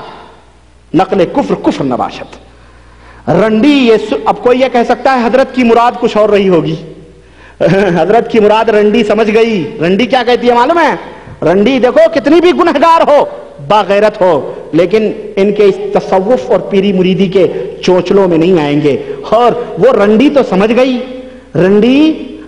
گئی، لیکن یہ بیچارے تبلیغی دیوبندی نہیں سمجھے، اللہ ہی بہتر جانے، ان کی سمجھ رنڈیوں سے بھی بدتر ہے۔ یہی تو ثابت ہوا۔ رنڈی کیا کہتی ہے؟ رنڈی یہ سن کر آگ ہو گئی اور خفا ہو کر کہا لا حول ولا قوت الا باللہ، اگرچہ میں روح سیاہ اور گنہگار ہوں مگر ایسے پیر کے منہ پر پیشاب بھی نہیں کرتی۔ میاں صاحب تو شرمندہ ہو کر سرنگوں رہ گئے اور وہ اٹھ کر چل دی۔ گویا اس رنڈی کو ان کا کفر بھی معلوم رہا ہوگا، جبھی نہیں آتی رہی ہوگی، اور اس نے بہانہ بنایا ہوگا۔ صرف بدکاری ہی نہیں، بہت کچھ معلوم رہا ہوگا۔ اب آ کر کے کہتی میں تو پیشہ، اور رنڈی کی زبان بھی وہی ہوتی ہے، کھری، ہاں، تالیاں پیٹ کے اڑا دے۔ وہ تو کہہ کے گئے نا میں تو ایسے پیر کے منہ پر پیشاب بھی نہ کروں۔ اتنا ذلیل جو اللہ کی شان میں اس طرح کی گستاخی کرے، تو یہ نمونہ ہے میرے بھائی۔ اور یہ میں انشاءاللہ تعالیٰ یہ ڈائری کا ایک ادنا سا نمونہ ہے۔ میں انشاءاللہ یہ میرے پاس اصلاحی نصاب ہے، یہ میرے پاس معلم الحجاج ہے، یہ میرے پاس حکایات اولیاء اور ارواح ثلاثہ ہے۔ میں پمبا کجا نہم تنہما داغ شد کہاں کہاں پھائے رکھوں, جسم کا ہر ہر حصہ زخمی ہے, میں کیا بتاؤں. عقل مندوں کے لیے اشارہ کافی ہے, لیکن دوستوں کا اصرار ہے کہ تھوڑا اور ذرا پردے اٹھیں تاکہ ہمارے بھولے بھالے بھائی, ہمارے مسلمان برادر جو ہے صحیح راستے پہ آئیں. اور ہماری دعوت یہی ہے کہ ان کتابوں کو, جیسا کہ عامر عثمانی نے زلزلہ کے مقدمے پہ لکھا تھا کہ اگر یہ باتیں ان کتابوں میں موجود ہیں تو ان کتابوں پہ چوراہے پہ رکھ کے آگ لگا دینی چاہیے. تو میں یہی کہتا ہوں, ان کتابوں کو چوراہے پہ رکھ کے آگ لگا دو. ہمارا قرآن, ہمارے نبی کی سنت محفوظ ہے اور قیامت تک محفوظ رہے گی. اسی کو لازم پکڑو, وہی جنت میں لے جانے والی چیزیں ہیں. پیغمبر اسلام نے یہی درس دیا ہے, ہمارا بھی یہی درس ہے اور ہماری بھی یہی تعلیم ہے. اور بقیہ باتیں انشاءاللہ اگلی چوتھی مجلس میں ہوگی. اللہ سے دعا ہے کہ اللہ ہمیں اور آپ کو عمل کرنے کی توفیق عطا فرمائے اور سنت رسول صلی اللہ علیہ وسلم پہ عمل کی توفیق عطا فرمائے, اور ہمیں ان خرافات, لغویات, مغلظات اور باطل اور کفریات باتوں سے توبہ کرنے کی اور بچنے کی توفیق عطا فرمائے. آمین یا رب العالمین. وصلی اللہ علی نبینا محمد وعلی آلہ وصحبہ اجمعین.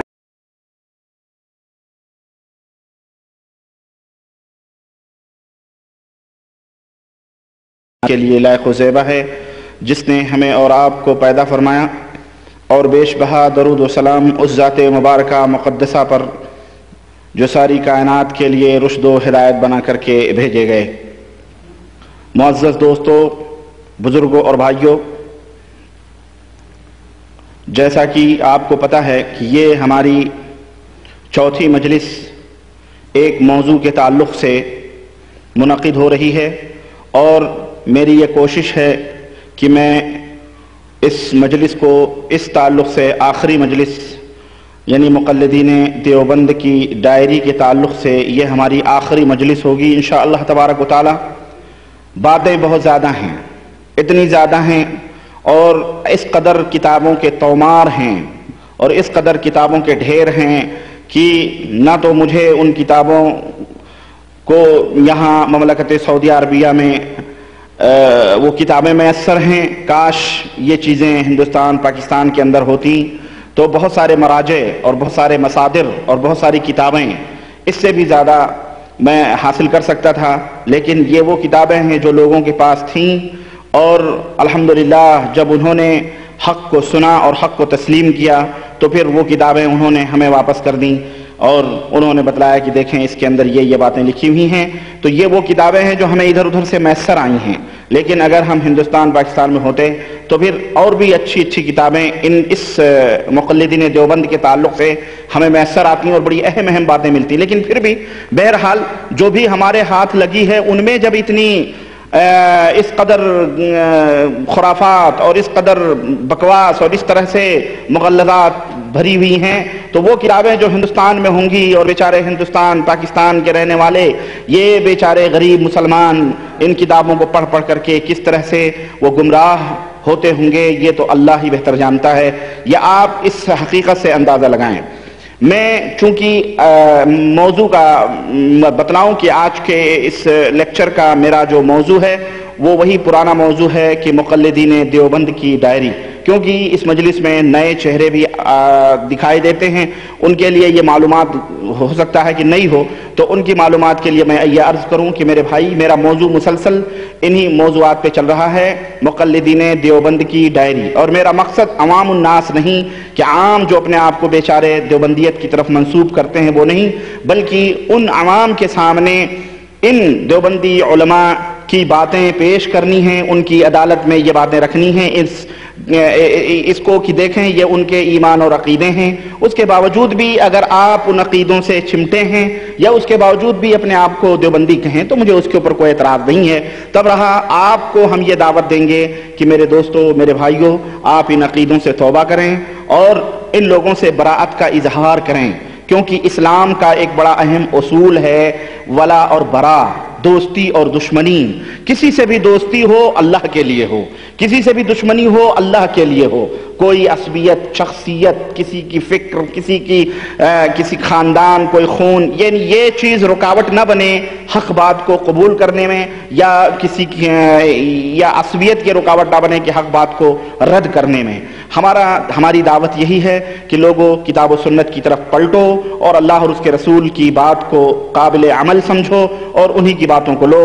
باقی لوگوں کی جو باتیں ہیں ان میں جو حق ہیں انہیں لے لو، جو باطل ہیں ان کو ترک کر دو، ان کو چھوڑ دو، اور جنہوں نے وہ باتیں لکھی ہیں جھوٹی، غلط، بدعقیدگیاں تحریر کی ہیں یا کہی ہیں، ان باتوں کو ان کی طرف پھیر دو، اللہ رب العزت ان سے سمجھ لے گا۔ تو میں نے گزشتہ پروگرام میں نے کچھ یہ احکام شریعت مصطفیٰ کے مسائل، سنت و بدعت کے تعلق سے میں نے کچھ باتیں اس کے حوالے سے عرض کی تھیں، وہابیت اور دیوبندیت کے تعلق سے، کہ علماء دیوبند یہ بات علی الاعلان کہتے ہیں کہ جناب علی ہم وہابی نہیں ہیں، اور ہمیں وہابی کہنا یہ سراسر دھاندلی ہے، زیادتی ہے، بلکہ ہم تو بہرحال وہابیت کو یہ تشدد اور نہ جانے کیا کیا انہوں نے گمراہ فرقہ تصور کیا ہے، اور جو بکواس اپنی کتابوں میں یہ لکھتے ہیں وہ تو بہرحال ہے ہی، وہ میں نے گزشتہ پروگرام میں پیش کی۔ لیکن مجھے ایک بات سے حیرت ہوئی، یہ میرے ہاتھ میں فتاوی رشیدیہ ہے، یہ میرے ہاتھ میں فتاوی رشیدیہ ہے جس کے اوپر لکھا ہوا ہے فقہ حنفی کا انمول خزینہ، حضرت مولانا رشید احمد گنگوہی، محمد علی کارخانہ، اسلامی کتب، دکان نمبر 2، اردو بازار، کراچی۔ ہاں، یہ فتاوی رشیدیہ کامل۔ تو مجھے حیرت ہوئی کہ میں اس میں مولانا رشید احمد صاحب گنگوہی کی باتیں میں پڑھ رہا تھا، تو ایک جگہ کسی نے ان سے سوال کیا کہ جناب وہابیوں کے عقائد، فتاوی رشیدیہ مکمل عکسی 224 نمبر، یہ یہاں سوال ہو رہا ہے کہ سوال، وہابی مذہب یہ کون فرقہ ہے، مردود ہے یا مقبول، اور عقائد ان کے مذہب والوں کے مطابق اہل سنت والجماعت ہیں یا مخالف، کسی امام کی تقلید کرتے ہیں یا نہیں؟ یہ سوال کسی سائل نے مولانا رشید احمد گنگوہی سے کیا، تو مولانا رشید احمد صاحب گنگوہی لکھ رہے ہیں جواب کہ دیکھیں، غور کریں، یہ بھی دیوبندی مولوی ہے جو مفسر قرآن ہے دیوبند کا، لیکن ان کی باتوں میں ٹکراؤ کتنا ہے آپ اس سے اندازہ لگائیں۔ جو پچھلے لیکچر کو سن چکے ہیں کہ جنہوں نے وہابیت کو نہ جانے کیا کیا غلیظ گالیاں دی ہیں، وہی رشید احمد صاحب گنگوہی یہاں تحریر کر رہے ہیں جواب کہ اس وقت اور ان اطراف میں وہابی متبع سنت اور دیندار کو کہتے ہیں۔ دیکھ رہے ہیں، علماء دیوبند کی یہ کتاب وہابیت سے بیزاری کا اظہار کر رہی ہے، اور وہابیت کو احمق، بیوقوف اور علماء اور اہل سنت والجماعت سے ایک دم خلاف تصور کر رہی ہے، سمجھ رہے ہیں، اور بلکہ ایک فتنہ تصور کر رہی ہے دیوبندیت۔ یہ علماء دیوبند کا ایک رخ ہے جو میں آپ کے سامنے میں نے کیا، اور یہ دوسرا رخ ہے ان کے بزرگان کا، رشید احمد گنگوہی صاحب کا، جو لکھ رہے ہیں کہ اس وقت اور ان اطراف میں وہابی متبع سنت اور دیندار کو کہتے ہیں، باقی بندہ آپ کو دعا گو ہے، سب امور کے لیے دست بدعا ہے، فقط والسلام۔ آئی سمجھ میں بات؟ یہ ان کے گرو گھنٹال ہیں شاہد صاحب کے، ہاں گرو گھنٹال کی یہ بات ہے۔ چلیں آگے بڑھتے ہیں ہم۔ یہ ایک رخ دکھانا تھا، اور یہ کتاب میرے پاس کئی پہلوں سے موجود تھی، بس میں نے ایسے ہی پلٹنا شروع کیا اس میں، تو بہت ساری باتیں ہمیں اس کے اندر ملی ہیں، لیکن بہرحال میں ان مسائل میں اس تعلق سے نہیں الجھنا چاہتا، بلکہ اچھا ایک بات لگے دست، منصور حلاج کے باتیں صوفیوں کے تعلق سے میں نے صوفی اور برہمن، صوفی اور شیطان، صوفیزم اور اسلام میں نے بہت ساری باتیں کی ہیں کہ منصور حلاج جو تھا اس نے انا الحق کا نعرہ لگایا کہ میں اللہ ہوں، اور اس تعلق سے جو واقعات دیوبندی فرقے کا جو اس سلسلے میں عقیدہ ہے، تو دیوبندیوں کے گرو گھنٹال مولانا رشید احمد صاحب گنگوہی اپنی اس کتاب میں لکھتے ہیں، سوال کیا گیا کہ منصور کون تھے، منصور کی جن کو دار پر چڑھایا گیا تھا یعنی سولی پر چڑھایا گیا تھا، آپ کے نزدیک ولی ہیں یا نہیں ہیں؟ جبکہ میں نے کہا وہ شیطان آدمی تھا، اور پورے علماء اہل سنت اس بات کے رائے ہیں کہ جو اپنے آپ کو اللہ کہے وہ شیطان ہے۔ وحدت الوجود کا وہ قائل تھا کہ اللہ اس کے اندر حلول کر گیا ہے، اور یہ عقیدہ سراسر یہودیت، نصرانیت اور برہمنیت سے حاصل کیا ہوا عقیدہ ہے۔ تو پوچھا گیا رشید احمد صاحب گنگوہی سے کہ وہ ولی ہیں یا نہیں ہیں، اگر ولی ہیں تو یہ کون سی منزل میں تھے، قرب نوافل میں یا قرب فرائض میں؟ یہ صفحہ نمبر 222 ہے۔ اور اگر ولی نہیں ہیں تو کس دین میں ہیں؟ تو جواب دے رہے ہیں کہ بندہ کے نزدیک، یعنی رشید احمد صاحب گنگوہی کے نزدیک وہ ولی تھے۔ کون ولی تھے؟ منصور حلاج، وہ ولی تھے، اور منازل ولایت سے بندہ ناواقف ہے، اور بزرگوں کے درجات کو جاننا کام میرا اور آپ کا نہیں ہے۔ بہرحال تو اس طرح سے انہوں نے لکھا ہے کہ وہ ولی اللہ تھے۔ یہ دیوبندیت کا عقیدہ ہے کہ وہ منصور حلاج، جس کو کفر کی وجہ سے اس کے اوپر فتویٰ لگایا گیا اور علماء اہل سنت والجماعت نے بغداد کے اندر اس کو قتل کا بہرحال فتویٰ دیا اور اس کو قتل کیا گیا، اس تعلق سے ان کی یہ بات ہے۔ آئیے علماء دیوبند کی مزید ڈائریاں میں آپ کی خدمت میں پیش کروں، اور میں آپ کے سامنے کچھ باتیں، میں نے بتایا تھا پچھلے لیکچر میں کہ علماء دیوبند علماء حرمین شریفین یعنی وہابیوں کے پیچھے کی بات جو ہے وہ کیا کہتے ہیں، وتر کی نماز کے پڑھنے کو جائز نہیں قرار دیتے ہیں، اور یہ فتویٰ دیوبند کا ہے جو میرے پاس ہمارے ایک برادرم نے بھیجا ہے، اور علماء دیوبند نے یہ فتویٰ دیا ہے کہ جس طریقے پر حرمین شریفین کے امام وتر پڑھتے ہیں، احناف کو چاہیے کہ وہ اس وتر سے دور رہیں، اس وتر کے اندر شریک نہ ہوں، بلکہ اپنے الگ سے وتر پڑھنے۔ استغفر اللہ۔ تو یہ وہ علماء ہیں جو امت کے اندر اتحاد و اتفاق کے نعرے لگاتے ہیں، اتفاق و اتحاد کی باتیں ہمارے ملکوں میں کرتے ہیں کہ بھائیو اتفاق و اتحاد کر لو، حرم ایک ہے، امام ایک ہیں، کعبہ ایک ہے، سب کچھ ایک ہے۔ یہاں سینکڑوں ہزاروں لوگ، لاکھوں کروڑوں لوگ نماز، رمضان کے اندر لاکھوں کو لوگ آتے ہیں، نماز پڑھتے ہیں، لیکن یہ حنفی فرقہ، حنفی جماعت کے ہمارے ہندوستان پاکستان کے جو لوگ ہیں، دیوبندی اور بریلوی تو خیر نمازی کے قائل نہیں ہیں، ویسے یہ بھی غیر مقلدوں کی نماز کو مکروہ سمجھتے ہیں، حنفی دیوبندی بھی، چنانچہ میں انشاءاللہ تعالیٰ بھی میں بتاؤں گا، اور وہ میرے پاس حوالہ موجود ہے۔ تو یہ بھی کہہ رہے ہیں کہ جناب علی نماز نہیں پڑھنا چاہیے وتر کی۔ اور یہ مکے کے اندر بیٹھا ہوا وہ ایک ہے، ایک اور مولوی ہے، اس کا نام ہے محمد مکی کر کے، وہ حرم میں جو ہے باتیں بھی کرتا ہے، یعنی اس کے درس بھی ہوتے ہیں، وہ بھی لوگوں کو اردو زبان میں منع کرتا ہے کہ حرمین کے پیچھے وتر کی نماز نہ پڑھیں تو بہتر ہے۔ استغفر اللہ۔ یہ وحدت امت کی دعوت دینے والی قوم ہے۔ بہرحال انشاءاللہ تعالی آئیے، جب بات آئی ہے اس تعلق سے تو آئیے میں ایک حوالہ آپ کی نظر جو ہے کر رہا ہوں۔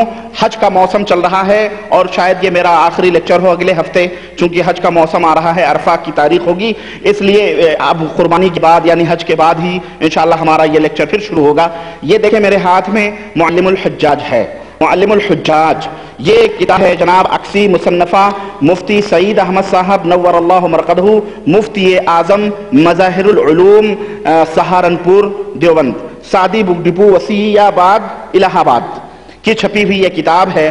تو اس کے اندر بھی یہ معلم الحجاج ہے، یعنی حاجیوں کو تعلیم دینے والی کتاب، رہنمائی کرنے والی کتاب، یعنی وہ حاجی بیچارے مرد یا عورت جو یہاں آتے ہیں حج کرنے کے لیے، ان کو تعلیم دینے والی یہ کتاب ہے۔ اس میں کچھ باتیں بہرحال بڑی اہم ہیں، یعنی خرافات کی۔ آئیے میں ایک خرافات آپ کے سامنے پیش کرتا ہوں کہ اس کے اندر حضرت نے نقل فرمایا ہے ایک جگہ، مسئلہ نقل کرتے ہیں،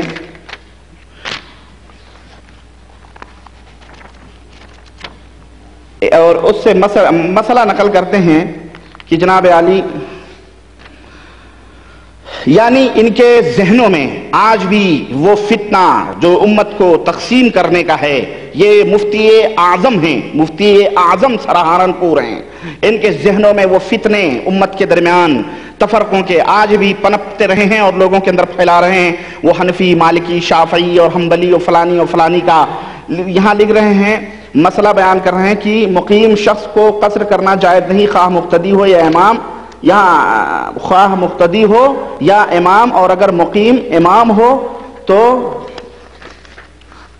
مقتدی امام ہو اور قصر کرے تو اس کی اقتداء نہ مسافر کو جائز ہے نہ مقیم کو۔ مقتدی اگر مقیم امام ہو تو قصر کرے تو اس کی اقتداء نہ مسافر کو جائز ہے نہ مقیم کو۔ اگر کوئی امام مقیم قصر کرے گا تو امام اور مقتدی دونوں کی نماز نہ ہوگی۔ یہاں پر حضرت نے حاشیہ لگایا ہے نمبر 2 کا، لکھتے ہیں مسئلہ اگر امام مالکی یا حنبلی وغیرہ ہو، دیکھیں اگر امام، یہی وہ لوگ تھے جنہوں نے حرم کو 4 حصوں میں بانٹا تھا، اور جب کوئی شافعی نماز پڑھتا تھا تو تینوں جماعتیں بیٹھی رہتی تھیں اور ان کے پیچھے وہ نماز نہیں پڑھتے تھے، اور کہا کرتی تھی وہ لوگ کہا کرتے تھے کہ یہ شافعی نماز پڑھ رہا ہے، امام پڑھا رہا ہے، ہم ان کے پیچھے نماز نہیں پڑھیں گے۔ کوئی مالکی پڑھتا تو حنبلی اور شافعی اور حنفی بیٹھے رہتے تھے کہ ان کے پیچھے نماز جائز نہیں۔ اس طرح سے ایک دوسرے کو حق بھی بتاتے ہیں اور ایک دوسرے کے پیچھے ان لوگوں کی نماز بھی نہیں ہوتی ہے، استغفر اللہ۔ تو چنانچہ یہ کہتے ہیں کہ اب یہاں بھی کہہ رہے ہیں کہ اگر اچھا، اور یہی وہ لوگ ہیں، میں آپ کو کیا بتاؤں، بڑے سارے، اب میں مسائل میں نہیں داخل ہونا چاہتا، لیکن ان کا ذہن میں بتا رہا ہوں کہ دیوبندی علماء کا ذہن دیکھیں۔ کہتے ہیں اگر امام مالکی یا حنبلی وغیرہ ہو اور مقیم ہو اور قصر کرے تو حنفی کو اس کی اقتداء جائز نہیں ہے۔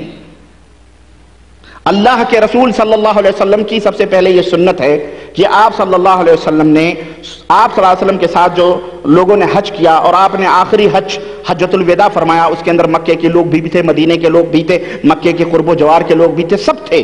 آپ نے سب کو قصر کرنے کا عرفات کے میدان میں حکم دیا تھا، سب کو قصر کرنے کا، کہ ظہر اور عصر کی نماز قصر کر کے جمع کر کے پڑھو، سب کو آپ صلی اللہ علیہ وسلم نے حکم دیا تھا، اس میں کوئی تفریق نہیں کی تھی۔ لیکن فقہی بنیادوں پر، منہ شگافیوں پر دیکھیں کس طرح سے تقسیم ہو رہی ہے کہ اگر امام مالکی یا حنبلی وغیرہ ہو اور مقیم ہو اور قصر کرے تو حنفی کو اس کی اقتداء جائز نہیں ہے، جیسا کہ آج کل امام مقیم نماز پڑھتا ہے اور قصر کرتا ہے۔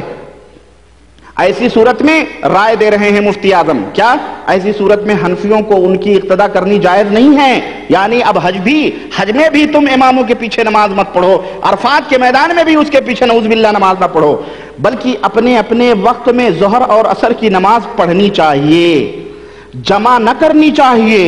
اللہ اکبر۔ دیکھیں دنیا جانتی ہے کہ عرفات کے میدان میں جمع بین الصلاتین ہوتی ہے کہ نہیں ہوتی ہے، دنیا حاجی لوگ جانتے ہیں، لیکن یہ ہمارے ہندوستان اور پاکستان کے یہ ملا نے، اللہ انہیں ہدایت دے، جنہوں نے آج بھی اپنی آنکھوں پر تقلید جیسی گھناؤنی چیز کی پٹی باندھی ہوئی ہے، آج بھی یہ اس امام الناس بیچارے حاجیوں کو امام کے پیچھے نماز نہ پڑھنے کا حکم دے رہے ہیں کہ ان کے پیچھے نماز نہ پڑھو، الگ الگ سے جو ہے ظہر کے وقت میں ظہر پڑھو، عصر کے وقت میں عصر پڑھو، الگ الگ پڑھ لیا کرو۔ استغفر، یہ وحدت امت کی تعلیم دے رہے ہیں۔ لکھ رہے ہیں امام مالک وغیرہ کے نزدیک مقیم کو بھی عرفات میں قصر کرنا جائز ہے، لیکن حنفی کو اس کی اقتداء کرنا جائز نہیں ہے۔ ہاں اگر 3 روز کی مسافت سے سفر کر کے آیا ہو تو اقتداء جائز ہے۔ اب مشورہ دے رہے ہیں حکومت سعودی عربیہ کو کہ حکومت کو چاہیے کہ وہ احناف کے مذہب کی بھی رعایت کرے، حکومت کو چاہیے کہ احناف کے مذہب کی رعایت کرے، اور امام کو، اور ہیلا کیا ہے، ہیلوں میں تو یہ ایکسپرٹ ہیں، فقہ حنفی تو ہیلوں میں ایکسپرٹ ہے۔ ہاں آپ کے اوپر زکوٰۃ فرض ہو گئی، آپ کے اوپر زکوٰۃ فرض ہو گئی، آپ کے پاس 1 کلو سونا رکھا ہوا ہے، زکوٰۃ فرض ہو گئی، آپ زکوٰۃ نہیں دینا چاہیے، فقہ حنفی آپ کے پیچھے کھڑے ہو کے کہے گی بندے تو حنفی ہے، میں تجھے مسئلہ بتاتی ہوں، فقہ حنفی فوراً وکالت کرے گی، فقہ حنفی آپ کے بغل میں آ کے آپ کو ہیلا دے گی۔ کیا ہیلا دے گی؟ کہے گی تو تیرے اوپر تو زکوٰۃ فرض ہو گئی ہے، لیکن اب تو دینا نہیں چاہتا اور کل تجھے نکالنا بھی ہے، ایسا کر وہ 1 کلو سونا اپنی محترمہ کو ہدیہ کر دے۔ اللہ، خلاص آپ نے محترمہ کو ہدیہ کر دیا، بات ختم۔ اب آپ کے پاس سونا نہیں، آپ کے اوپر زکوٰۃ نہیں، محترمہ کے پاس سونا ہے، اب وہ محترمہ کے اوپر بھی سال گزرنا ہے تب جا کے ان کے اوپر فرض ہوگی۔ اب محترمہ کو ہدیہ ملا، سال گزرا، اب محترمہ کے اوپر بھی زکوٰۃ واجب ہو رہی ہے، فرض ہو رہی ہے، محترمہ کو سونا 1 کلو بچانا ہے، زکوٰۃ نہیں دینا ہے۔ محترمہ نے سوچا ارے کل تو ہمارے اوپر یہ فرض ہو جائے گی اور ہمیں زکوٰۃ تقریباً نکالنا پڑے گی، ایسا کرو، فقہ حنفی نے آ کر کے اس کی وکالت کرنا شروع کی اور اس عورت سے کہا کہ دیکھو کوئی بات نہیں ہے، گھبرانے کی بات نہیں، ہم تو زندہ ہیں، ارے دنیا میں جب ہم زندہ رہیں گے تمہیں کبھی زندگی میں زکوٰۃ بھی نکالنا نہیں پڑے گی، اور میرا دعویٰ ہے، اب پوری دنیا کے حنفیوں کو چیلنج ہے کہ جاؤ تمہاری فتاوی عالمگیری اور در مختار کے حوالے سے میں بات کرتا ہوں کہ دنیا اگر تم نے اولاً تو جب سے اللہ کے فضل و کرم سے فقہ حنفی بنی ہے تب سے لے کر آج تک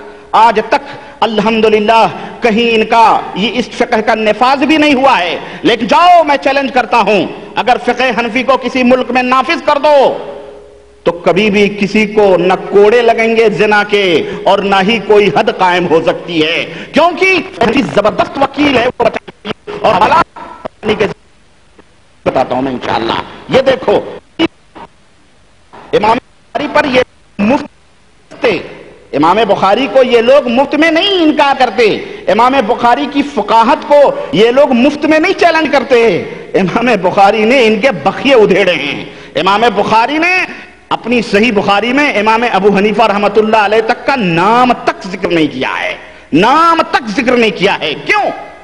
اس لیے کہ ان کی تو پوری فقہ رائے پر قائم ہے، ان کی تو پوری فقہ جو ہے وہ جناب عالی قیاسات کے اوپر اور ہیلوں.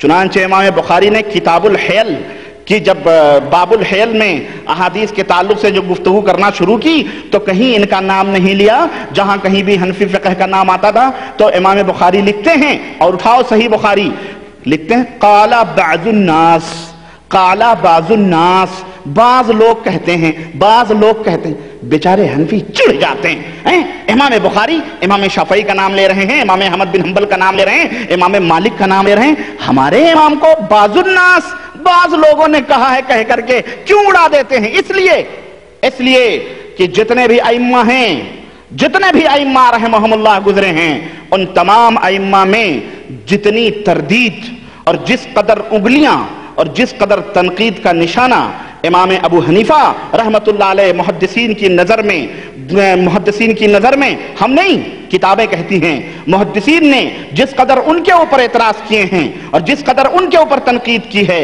کسی اور امام کے اوپر اتنی تنقید نہیں ہے. یہی وجہ ہے کہ پوری صحاح ستہ بخاری، مسلم، ترمذی، ابو داؤد، نسائی، ابن ماجہ اٹھا کے دیکھو، پوری صحاح ستہ امام احمد بن حنبل سے بھی مرویات ہیں چونکہ ان کی بھی مسند احمد حدیث ہے. امام شافعی رحمت اللہ علیہ کی کتاب الام ان کی بھی روایتیں موجود ہیں. امام مالک رحمت اللہ علیہ جو کی بھی حدیث موطا امام مالک موجود ہے. لیکن امام ابو حنیفہ رحمت اللہ علیہ کی کوئی ایک بھی روایت صحاح ستہ کے اندر موجود نہیں ہے، کوئی ایک بھی روایت صحاح ستہ کے اندر موجود نہیں ہے. اس کے اسباب اور اس کے وجوہات کیا ہیں یہ محدثین سے آپ پوچھیں. انشاءاللہ تعالیٰ کبھی موقع ملے گا تو اس کے اوپر بھی ہم روشنی ڈالیں گے. سر دست آئیے، یہ دیوبند کی ایک ڈائری کا چوتھی مجلس کے اندر یہ معلم الحجاج کی ڈائری کا میں آپ کے سامنے حوالہ دے رہا ہوں. ہیلوں کے اوپر بات آئی تھی، ہیلے دیکھیں. مفتی اعظم سہارنپور ہیلا بتا رہے ہیں. کیا؟ حکومت کو چاہیے کہ امام کو موٹر میں سوار کر کے 3 روز کی مسافت پر بھیج دیا کرے. حج کا موسم آئے تو امام کو کیا کرے؟ اگر امام بیچارے کو حج کرنا ہو تو وہ کیا کرے؟ اس کا تو حج ہی گول ہے، پھر تو ہے کہ نہیں؟ 3 روز کی مسافت پر بھیج دیا کرے تاکہ بالاتفاق سب کے نزدیک صحیح ہو جائے. ارے میں کیا بتاؤں، یہی بات آئے گی کہ تم تو کسی کے ساتھ نہیں، تم ایسے نٹ بولٹ ہو کہ کسی کے ساتھ نہیں جٹو گے. تم قرآن و سنت سے الگ ہوئے تو تمہارا کہیں ٹھکانہ نہیں لگے گا، واللہ بتا رہا ہوں. اور میں نے بات کی تھی کہ فقہ حنفی کے نفاذ کی سر دست بات آئی ہے، وہ بھی سن لو کہ یہ میں چیلنج کرتا ہوں کسی بھی ملک میں اگر فقہ حنفی رائج ہو گئی تو وہاں کبھی نہ رجم لگے گا اور نہ ہی کوئی حد جاری ہو سکتی ہے زنا وغیرہ کی. آؤ میں بتاتا ہوں. در مختار اٹھائیے. مسئلہ آیا ہے تو میں بیان کر کے گزر جاؤں گا. میں کسی کے اوپر یعنی چونکہ وہ میرا موضوع نہیں ہے، عقیدہ میرا موضوع ہے، لیکن بات آئی ہے تو میں کہنا چاہتا ہوں کہ لڑکی اور لڑکے نے زنا کر لیا، زنا صادر ہو گیا. قاضی کی عدالت میں پہنچے. قاضی نے کہا ہاں کیا بات ہے، زنا صادر ہے؟ زنا ہو گئی. ہاں زنا ہو گیا ہے بھائی، ہو گیا ہے. لڑکی کے پاس فقہ حنفی پہنچی. فقہ حنفی نے کہا دیکھنا اگر تو نے اقرار کر لیا پھر تو مصیبت میں پھنس جائے گی. اگر تو نے اقرار کر لیا کہ میں نے زنا کر لیا ہے تو پھر تو مصیبت میں پھنس جائے گی. ایسا کر قاضی کے سامنے یہ دعویٰ کر دے کہ یہ میرا شوہر ہے. کیا؟ اللہ کی قسم در مختار اٹھا کے دیکھو، اس کی عبارت شاہد ہے. فقہ حنفی اس کے پیچھے کھڑے ہو کے وکالت کر رہی ہے کہ تو دعویٰ کر دے کہ یہ میرا شوہر ہے. اس نے کہا پھر کیا ہوگا؟ کہا تو دعویٰ تو کر. اگر مرد نے انکار کیا اس کے انکار کی کوئی گنجائش نہیں ہے، تو دعویٰ کر دے. اس نے کہا قاضی محترم یہ میرا شوہر ہے، ہم نے زنا نہیں کیا، یہ میرا شوہر ہے. لڑکے نے کہا نہیں حضرت میری تو شادی بھی نہیں ہوئی، میری تو شادی بھی نہیں ہوئی، یہ میری بیوی نہیں ہے، میری بیوی نہیں ہے. دو جھوٹے گواہ کھڑے ہو گئے، نہیں نہیں یہ لڑکی صحیح کہہ رہی ہے، اس سے زنا نہیں، بلکہ جھوٹے گواہ لکھا ہوا ہے، لکھا ہوا وہ گواہ بھی سچے نہیں جھوٹے ہوں. اور لڑکی نے کہا یہ میرا شوہر ہے، دو جھوٹے گواہوں نے کہا ہاں میرے سامنے نکاح ہوا ہے. قاضی نے کہا خلاص کوئی بات نہیں، اب تو تیری یہ بیوی ہے، لے جا. خلاص بچ گیا نا؟ بچا کہ نہیں بچا؟ لڑکے نے کسی عورت کو خوبصورت اور حسین جمیل لگی، اس کے اوپر دل آ گیا، اسے غلط کام کر لیا، یا عدالت میں جا کر کے اس نے کہا یہ میری بیوی ہے. لڑکی نے کہا، عورت نے کہا نہیں سرکار یہ میری بیوی نہیں ہے، قاضی محترم میری بیوی، میں اس کی بیوی نہیں ہوں. لڑکے نے کہا یہ میری بیوی ہے، تو جھوٹے گواہ کھڑے کر دیے. فقہ حنفی نے کہا خلاص معاملہ ختم، بھلے وہ جھوٹے ہیں، قاضی نے فیصلہ دینا ہے، حنفی قاضی نے فیصلہ دینا ہے کہ یہ اس کی بیوی ہے. اپنی اپنی بیٹیاں سنبھال کے رکھو. آج کل بڑے بڑے مصائب آ رہے ہیں بھائی، اور یہی وجہ ہے کہ یہی وجہ ہے کہ آج ہمارے ہاں اس طرح کی بے رویاں پائی جا رہی ہیں. کورٹ میرج ہو رہا ہے، مفتیان دیوبند باقاعدہ اس کے سلسلے میں فتوے جاری کر رہے ہیں، اور کسی بہو بے، اور اس طرح کی مثالیں بے شمار ہیں. میں آپ کو کیا بتاؤں، چلیں یہ ایک مثال میں نے آپ کو دی. آئیے اسی معلم الحجاج کی، مفتی اعظم کی ایک اور دارالعلوم دیوبند کی حدیث دانی بیان کروں. ہمارے پاس یہ ٹیپ ریکارڈ رکھا ہوا ہے نا، یہ میں ایسے نہیں رکھا ہوں، اس کے اندر ابھی آج میں ایک بہت ہی پوائنٹ بہاری بابو کے پوائنٹ لایا ہوں، جس کا حوالہ میں نے دیا تھا نا، جس کا حوالہ میں نے پیچھے لیکچر میں دیا تھا. ہم نے کہا تھا ایک طاہر القادری ہے جو پادری ہے بددین، اور ایک طاہر گیاوی ہے ہندوستان میں، وہ بریلوی ہے، یہ دیوبندی ہے، وہ بھی نجس ہے یہ بھی نجس ہے. وہاں قاف ہے قادری ہے، یہاں گیاوی ہے. قاف اور گاف کا فرق ہے، کتنا فرق ہے، لیکن وہ بھی قاف ہونے میں بڑا ہی ہے وہ بہرحال اس سے بہاری بابو سے. میں بھی بتاتا ہوں، اس کی آواز ہے اس کے اندر. اور جو میں نے کہا تھا کہ یہ کہتا ہے کہ حدیث پڑھو، حدیث کا احترام کرو، لیکن حدیث کے اوپر عمل نہ کرو. کتنی بڑی بات ہے، شارٹ لگا کہ نہیں لگا؟ حدیث پڑھو، حدیث کا احترام کرو، حدیث کی قدر کرو، لیکن حدیث کے اوپر عمل نہ کرو، کیونکہ آگ تمہاری ضرورتوں کو ضرور پوری کرتی ہے اور تم آگ سے فائدہ اٹھاتے ہو، لیکن اس کا یہ مطلب نہیں ہے کہ تم آگ کے اوپر چلو بھی. بڑا جذبہ اور جوش ہے تو ذرا چل کے دکھاؤ. آگ اور حدیث دونوں ایک ہی ہیں بالکل. حدیث کے اوپر عمل کرنا ایسے ہی ہے جیسے آگ کے اوپر چلنا ہے. استغفر اللہ. ابھی میں بتاتا ہوں انشاءاللہ، اگر میں بھول گیا تو آپ ذرا یاد دلا دیجئے گا. ذرا حاجیوں کی، کچھ حاجی لوگ بھی دیوبند کے بیچارے، معاف کرنا میں دیوبند کا مطلب دیوبندی حضرات کو سب کو نہیں کر رہا ہوں، یہ علماء دیوبند کی، کیونکہ بڑے طاقتور ہوتے ہیں نا، مرغے کھا کھا کر کے کافی موٹے مسنڈے ہو جاتے ہیں. حضرت کا تونت بھی ایسا ہوتا ہے جیسے یعنی کوئی علامہ مولانا ہو، تو حضرت لوگ خوب اڑاتے ہیں نا مریدی پیری کر کر کے، اس لیے کافی طاقت ہوتی ہے، شہوت ہوتی ہے. حج جیسے ایام میں بھی ان کو یہی چیزیں سوجتی ہیں. حضرت مفتی اعظم فرما رہے ہیں مسئلہ دیکھیں، یہ معلم الحجاج اکسی صفحہ نمبر 234 صفحہ ہے. لکھتے ہیں کہ شہوت سے عورت، شہوت سمجھتے نا، شہوت یعنی بدماشی سے، شہوت کا مطلب بدماشی کرنے، کمینگی سے، جوش سے، شہوت سے عورت یا کسی لڑکے کا بوسہ لیا. یہ حج میں حج سکھا رہے ہیں. حج میں یہی شہوتیں ہوتی ہیں، لڑکوں کو بھی چومتے ہیں تو شہوت سے. یہ درس دیا جا رہا ہے، نقطہ دیا جا رہا ہے. دیکھیں یہ دیوبند کا فارمولہ ہے.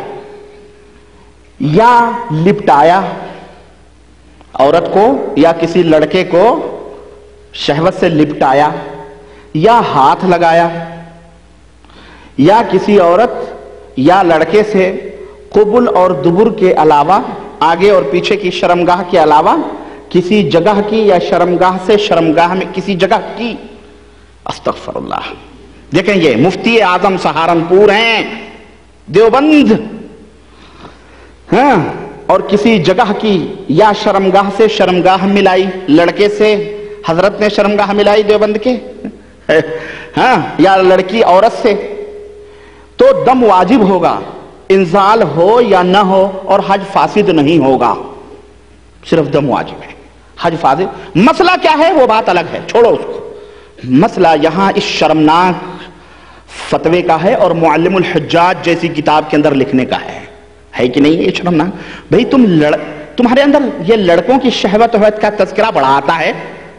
علماء دیوبند میں نے کافی پڑھے ہیں جناب علی، اور میں بھی بتاؤں گا.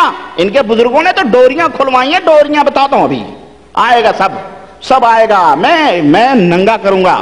کیوں؟ یہ لوگ بہت حد سے تجاوز کرنے لگے ہیں اب، اور بہت گمراہیت امت کو گمراہ کر رہے ہیں. یہ دین کے اندر فتنے اور تفرقے ڈالنے والے آج یہ اسٹیجوں پہ بیٹھ کر کے کہانیاں بیان کر، اپنے گڑھ کر کے کہانیاں بیان کرتے ہیں. ارے تم گڑھ کے بیان کر رہے ہو، ہم تو تمہاری کتابوں میں دکھائیں گے. تمہیں تو ہمارے قرآن و سنت ہی ہمارا منہج ہے، قرآن و سنت ہی ہماری دعوت، قرآن و سنت ہمارا اٹھنا بچھانا. الحمدللہ ان کتابوں میں تم ایسی فحش باتیں نہیں بتا سکتے ہو. اللہ کے نبی نے بھی حج کے طریقے میں یہ سب فحش باتیں مسائل بیان کی ہیں. اٹھاؤ بخاری، اٹھاؤ مسلم، اٹھاؤ ترمذی. ہاں، یہ بہاری بابو جو ہے، یہ طاہر نام رکھے گیابی، کہتا ہے کہ 2-4 حدیثیں پڑھ لی، رسالے لے کے گھومنے لگے، حدیث کا حیضہ آنے لگا لوگوں کو. استغفر اللہ. حدیث کس طرح حدیث کا تمسخر اڑایا ہے اس مردود نے کہ اللہ اکبر. کوئی باغیرت مسلمان اس کو برداشت نہیں کر سکتا. کوئی بےغیرت دیوبندی ہوگا جو اس کی ان باتوں سے خوش ہوگا اور ان کو برداشت کرے گا. حدیث کا بھی حیضہ آتا ہے. سوچو، ہم نے تو یہ نہیں کہا تمہیں فقہ کے حیضے آتے ہیں. حیض سنو، لکھتے ہیں مسئلہ وہ شرمگاہ کا ہے. ایک جگہ لکھتے ہیں اگر عورت کی طرف شہوت سے دیکھا یا دل میں تصور کیا اور انزال ہو گیا، یعنی حضرت